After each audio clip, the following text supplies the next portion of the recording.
नमस्कार, खबरों का पंचनामा देख रहे हैं आप। मैं हूं आपके साथ पूजा। हम लेकर आए हैं देश और दुनिया की 5 बड़ी खबरें, जिस पे चर्चा के लिए मेरे साथ स्टूडियो में मौजूद है कैपिटल टीवी के editor in chief doctor Manish Kumar. Doctor साहब, बहुत बहुत स्वागत है आपका। धन्यवाद। सबसे पहले नजर हेडलाइंस पर। एनडीए का आंकड़ा 300 पार, अब शपथ का इंतजार। 8 नहीं, अब 9 जून को पीएम पद की शपथ ले सकते हैं नरेंद्र मोदी। शपथ समारोह की भव्य तैयारी।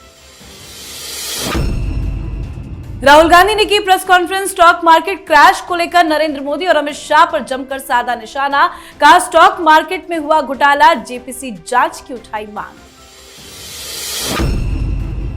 मोदी के फिर से सरकार बनाने को लेकर संजय राउत ने किया कटाक्ष, दिया बड़ा बयान। कहा, मोदी की सरकार नहीं बनेगी और बनी तो नहीं टिकेगी।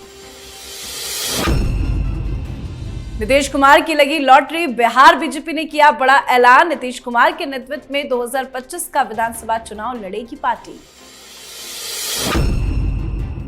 दिल्ली का जल संकट होगा खत्म, प्यासी दिल्ली के लिए सुप्रीम कोर्ट से आई गुड न्यूज। सुप्रीम कोर्ट ने दिया आदेश, हिमाचल छोड़ेगा ज्यादा पानी। खबरों की शुरुआत में सबसे पहले बात नई सरकार के गठन से जुड़ी। नरेंद्र मोदी तीसरी बार 9 जून को शाम 6 बजे प्रधानमंत्री पद की शपथ लेंगे। पहले जानकारी मिली थी कि पीएम मोदी 8 जून को शपथ लेंगे, पर शुभ मुहूर्त के चलते तारीख बदल दी गई है। हालांकि इसकी औपचारिक घोषणा अभी तक नहीं की गई है, पर तैयारियां जोरों शोरों से चल रही है। शपथ समारोह के लिए भारत के पड़ोसी देशों के लीडर्स को न्योता भेजा जाएगा। श्रीलंका के राष्ट्रपति, बांग्लादेश के प्रधानमंत्री, नेपाल के पीएम, भूटान के नेता समेत कई बड़े नेताओं को न्योता भेज दिया गया है। बाइडेन, पुतिन ने पीएम मोदी को फोन कर जीत की बधाई भी दे दी है। तो वहीं एनडीए का आंकड़ा भी 300 के पार पहुंच चुका है। छोटी पार्टियां और 7 निर्दलीय सांसदों ने बीजेपी को समर्थन दे दिया है। अब 9 तारीख को शपथ समारोह होगा। क्या कुछ तैयारी चल रही है? देखिए, तैयारी बिल्कुल ही जबरदस्त तरीके से हो रही है। तो आज तो कुछ तस्वीरें भी आई थी दूरदर्शन के लोग कि किस तरह से कवर किया जाएगा। वहां पे तैयारी शुरू हो गई है, लेकिन उससे कहीं ज्यादा इंपॉर्टेंट ये जो कई सारे लोग ख्याली पुलाव देख रहे हैं इधर से उधर, उनके लिए सदमा भरा दिन रहा आज, क्योंकि एनडीए की संख्या आज 303 हो गई, 300 पार। कारण कई सारे इंडिपेंडेंट और छोटी छोटी पार्टियां जिनके पास 1-2 सांसद हैं, उन्होंने प्रधानमंत्री मोदी को अपना समर्थन का ऐलान कर दिया है। तो कहने का मतलब ये है कि वो जो सारी थ्योरी चल रही थी, 2 इधर आ जाए, वो उधर आ जाए, किसी को डिप्टी पीएम बना दिया जाए, तो नीतीश कुमार, तो नायडू साहब, तमाम तरह के जो गफलतबाजी चल रही थी, उस पर आज विराम लग गया। आंकड़ा 300 के पार चला गया है। अब सरकार शपथ लेगी और उसके लिए जो जरूरी काम है वो जरूरी है। कल 11 बजे राष्ट्रपति के सामने ये दावा ठोकेंगे। बाकायदा तमाम एनडीए के लीडर्स जो हैं वो प्रधानमंत्री को अपना नेता चुन करके राष्ट्रपति के सामने वो दस्तावेज देंगे और उसके बाद जो फॉर्मल प्रक्रिया होती है उसकी शुरुआत हो जाएगी। जी, तो एक तरफ पीएम मोदी की शपथ की तैयारी है, तो दूसरी तरफ राहुल गांधी बेचैन है। राहुल गांधी ने आज एक प्रेस कॉन्फ्रेंस की है। राहुल गांधी ने स्टॉक मार्केट क्रैश को लेकर नरेंद्र मोदी और अमित शाह पर जमकर निशाना साधा है। राहुल गांधी ने प्रेस कॉन्फ्रेंस कर 4 जून को स्टॉक मार्केट में गिरावट पर बड़ा आरोप लगाया है। उन्होंने कहा कि पीएम ने देश को कहा कि स्टॉक मार्केट तेजी से आगे बढ़ रहा है। होम मिनिस्टर ने सीधा कहा कि 4 जून को स्टॉक मार्केट आगे जाएगा, लोगों को खरीदना चाहिए। राहुल गांधी ने शेयर बाजार में इलेक्शन रिजल्ट डे पर आई सुनामी को लेकर कई अटैक किया और कहा कि हिंदुस्तान के स्टॉक मार्केट की हिस्ट्री का सबसे बड़ा ये स्कैम है। उन्होंने इस मामले में जेपीसी की मांग उठाई है। अब ये नया घोटाला क्यों बता रहे हैं? देखिए, he is a bad loser. इसका आप ये समझिए कि क्या मिर्ची लगी है भाई आपको। अभी 2 दिन हुए नहीं है रिजल्ट आए हुए, जेपीसी की मांग कर रहे हो। किस चीज के ऊपर, क्या आधार है? चुनाव से पहले क्या पहली बार स्टॉक एक्सचेंज ऊपर नीचे गया है? अजीब हरकत है। मेरे एक सवाल का जवाब दे दे कोई। और यह सरकार से भी सवाल है कि रिजल्ट निकलने से ठीक 1 दिन पहले ये उषा थोरट नाम की महिला, वो कैसे सेबी के अंदर एक कमिटी होती है, committee on settlement guarantee fund of A stock exchange, उसकी चेयरमैन कैसे डिक्लेयर कर दिया गया? क्यों ये सवाल उठा रहा हूं? वो इसलिए, ये उषा थोरट नाम की जो महिला है वो यशवंत थोरट की पत्नी है। ये यशवंत थोरट कौन है? ये यशवंत थोरट वो है जो नाबार्ड के चीफ से 2007 में वो रिटायर हुए और उसके बाद क्या किया? ये गांधी परिवार की सेवा की। वो ये राजीव गांधी फाउंडेशन के अंदर सीईओ बने रहे 1 दशक तक, मतलब गांधी परिवार की कंपनी का सीईओ बनके। और एक दिन ठीक पहले उसकी पत्नी को आप सेबी में इतना बड़ा पोजीशन दे रहे हो। भाई क्या डिजाइन है? क्रोनोलॉजी समझा रहे थे राहुल गांधी, मैं समझाता हूं क्या है क्रोनोलॉजी। हिंडनबर्ग और अडानी अडानी करते करते आपसे कुछ नहीं हो सका। यू नीड पीपल कि कहीं कहीं सेबी के अंदर इधर उधर अपने लोग को बिठा दो, फिर आप ये इस तरह का अनर्गल प्रलाप करो। तो जांच वांच करके आप किसी तरीके से अडानी अंबानी जो हिंदुस्तान की इकोनॉमी को आगे ले जाने वाले लोग हैं उसके ऊपर आप कुछ अवरोध पैदा कर सको। तो ये तो आदमी तो न ठीक से पॉलिटिक्स जानता है, न ठीक से इकोनॉमी जानता है। और सबसे मजेदार बात, जब वो प्रेस कॉन्फ्रेंस कर रहा था तो वो क्या कर रहे थे? पूरी कहानी बता दी और उसके बाद पूछ रहे कितने का घोटाला है। किससे? बगल में बैठे हुए केसी वेणुगोपाल से। तो कुछ लोगों की आदत जाते जाते जाती है, अभी तक इनकी गई नहीं है। जी, तो विपक्ष की तरफ से फिर से एक नया ड्रामा रचा गया है। मोदी सरकार बनता देख विपक्ष काफी परेशान है, इसीलिए नए नए आरोप ढूंढ कर लाए जा रहे हैं। अब पता नहीं किस जुगाड़ की जुगत में जुटा है ये पूरा विपक्ष, क्योंकि मीटिंग्स भी हो रही है और बड़े बड़े बयान भी सामने आ रहे हैं। हालांकि विपक्षी गठबंधन इंडिया ने यह स्पष्ट कर दिया है कि वो फिलहाल सरकार बनाने को लेकर विचार नहीं कर रहे हैं। पर इसी बीच संजय राउत ने प्रतिक्रिया दी है। उन्होंने दावा किया कि अगर एनडीए की सरकार बनी तो ये सरकार लंबे समय तक टिक नहीं पाएगी। साथ ही महाराष्ट्र के उप मुख्यमंत्री देवेंद्र फडणवीस के इस्तीफे की पेशकश पर भी संजय राउत ने कटाक्ष किया। संजय राउत ने कहा कि देवेंद्र फडणवीस महाराष्ट्र की राजनीति के खलनायक है। संजय राउत ने यह भविष्यवाणी क्यों कर दी है? देखिए, संजय राउत की बात का कोई वैल्यू नहीं है। पहली चीज ये, वो आए दिन इस तरह का बयान देते हैं कि वो हमेशा एक मजाक का पात्र हो जाता है। ये आकर के कहानी बता रहे हैं कि प्रधानमंत्री मोदी तो कभी प्रधानमंत्री नहीं बनेंगे। कितनी बार इन्होंने कहा लीजिए बन रहे हैं, रोक लोगे तुम? नहीं रुकेंगे।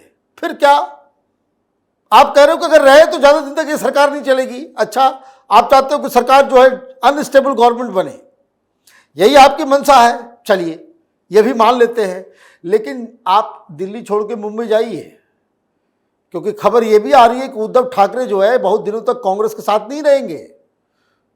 वो रास्ता तलाश रहे हैं कि किस तरह से एनडीए में भारतीय जनता पार्टी के साथ आ जाए। तब कहां आप मुंह छिपाते घूमोगे? ये जरा बता देना कि कल उद्धव ठाकरे ने फैसला कर लिया कि वो प्रधानमंत्री मोदी के साथ रहेंगे, क्योंकि उसके बहुत सारी परिस्थितियां, बहुत सारी चीजें जो है वो तैयार ऑलरेडी हो रही हैं। तब आप कहां जाएंगे? तो ये बेकार की बातें हैं। इन्होंने आज मीटिंग की थी, मीटिंग में कांग्रेस पार्टी को नहीं बुलाया था अपने घर में, इनके घर में ही मीटिंग हुई। संजय सिंह आए, उसमें वो आम आदमी पार्टी वाला चड्डा आया, फिर डेरेक ओब्रायन आए, अखिलेश यादव आए, तमाम लोग आए। क्यों आए? अब एक नई कहानी चल रही है कि भाई कन्वीनर कौन बनेगा, इंडी गठबंधन का कन्वीनर कौन बनेगा, लीडर ऑफ अपोजिशन कौन बनेगा। तो अभी आगे आगे देखिए होता है क्या, क्योंकि ये लोग आपस में बहुत ज़्यादा प्रेम भाव जो है वो ज़्यादा दिन तक टिकने वाला नहीं है।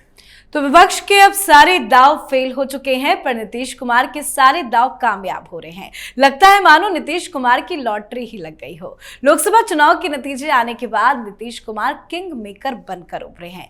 और तो और सम्राट चौधरी ने ऐलान भी कर दिया कि उन्हें नीतीश का नेतृत्व कबूल है।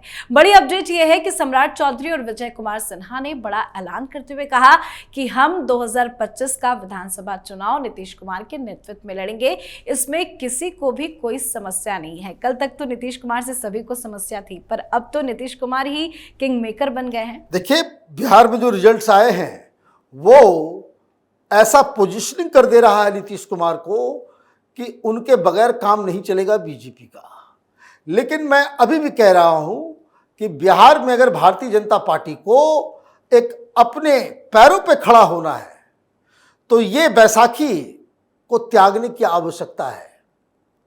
भारतीय जनता पार्टी की हार हुई है, भारतीय जनता पार्टी ज़्यादा सीटें लूज की है, भारतीय जनता पार्टी बिहार में अपने रूप से अपने पैरों पे खड़ा नहीं हो पा रही है। उसका सबसे बड़ा कारण जो है वो नीतीश कुमार है, क्योंकि बार बार आप नीतीश कुमार की बैसाखी आपको चाहिए होती है। इस वजह से अब तो स्थिति ये हो गई कि अगर आप मान लीजिए आप अलग लड़े होते, क्या होता?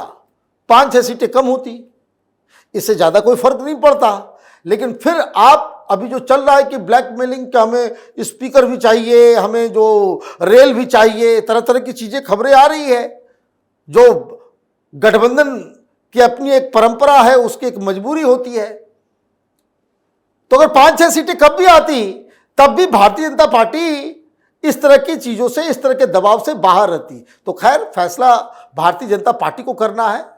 हम तो जनता के मूड को बता रहे हैं, और अगर नीतीश कुमार के ही नेतृत्व में चुनाव लड़ा जाएगा तो तेजस्वी यादव के लिए इससे बड़ी खुशखबरी कुछ नहीं हो सकती। जी, अब बात आज की आखिरी खबर की। दिल्ली में पानी की समस्या को लेकर आज सुप्रीम कोर्ट में अहम सुनवाई हुई। पानी के बढ़ते संकट पर सुप्रीम कोर्ट ने बड़ी राहत दी है। सुप्रीम कोर्ट ने हिमाचल प्रदेश को दिल्ली के लिए 137 क्यूसेक पानी छोड़ने का आदेश दिया है। अदालत ने हरियाणा से कहा कि वो दिल्ली में पानी पहुंचाने की राह में रोड़ा ना बने, बल्कि पानी पहुंचाने में पूरा का पूरा सहयोग करे। हरियाणा सरकार की दलीलें खारिज करते हुए अदालत ने दिल्ली में बेरोक टोक पानी पहुंचाने की व्यवस्था करने का आदेश दिया है। सुप्रीम कोर्ट ने कहा है कि पानी की बर्बादी ना हो, इस बात का भी ध्यान रखा जाए। साथ ही कोर्ट ने सोमवार तक स्टेटस रिपोर्ट भी मांगी है। जो सुप्रीम कोर्ट ने आदेश दिया है, क्या पानी का संकट अब दूर हो जाएगा? पानी का संकट दूर नहीं होगा। ये पानी का संकट तो उसके लिए दूर हो रहा है कि जहां घर में पाइप में पानी आ रहा है।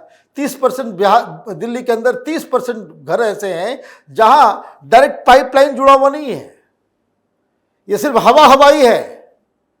अभी कुछ दिन पहले आपने तस्वीरें देखी, ये तस्वीरें, वो वीडियो नई दिल्ली कंस्टिट्यूएंसी की है जहां से केजरीवाल चुनाव जीतते हैं, कि लोगों के घर में टैंकर से पानी जाता है। तो आधी दिल्ली तो इस प्रॉब्लम से ही।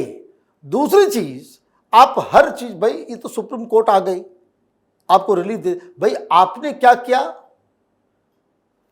दिल्ली में पानी की कमी ना हो, वो तो हिमाचल वाले ने कह दिया कि भाई हमारे पास एक्सेस है, ले लीजिए। और मान लीजिए कि हिमाचल के भी रिजर्वायर में पानी नहीं होता, तब क्या करते? तब क्या करते आप? आपकी अपनी कोई व्यवस्था नहीं है।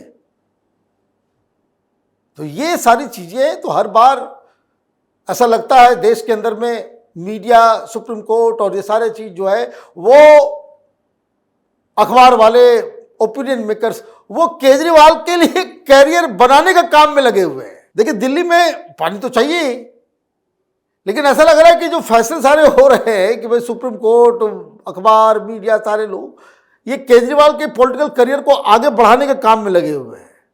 भाई सवाल तो पूछा जाना चाहिए ना कि पानी की किल्लत हो रही है, उसका अल्टरनेटिव व्यवस्था आपके पास क्या है? हिमाचल से आ जाएगा, वहां से आ जाएगा, वहां आपने कुछ किया या नहीं किया, ये सवाल कोई नहीं पूछ रहा। जी, बहुत बहुत धन्यवाद बातचीत के लिए। धन्यवाद। खबरों का पंचनामा में आज के लिए फिलहाल इतना ही। देश विदेश की बाकी खबरों और उनके सटीक एनालिसिस के लिए देखते रहिए कैपिटल टीवी। हमें लाइक कीजिए, शेयर कीजिए और कैपिटल टीवी को सब्सक्राइब कीजिए। नमस्कार।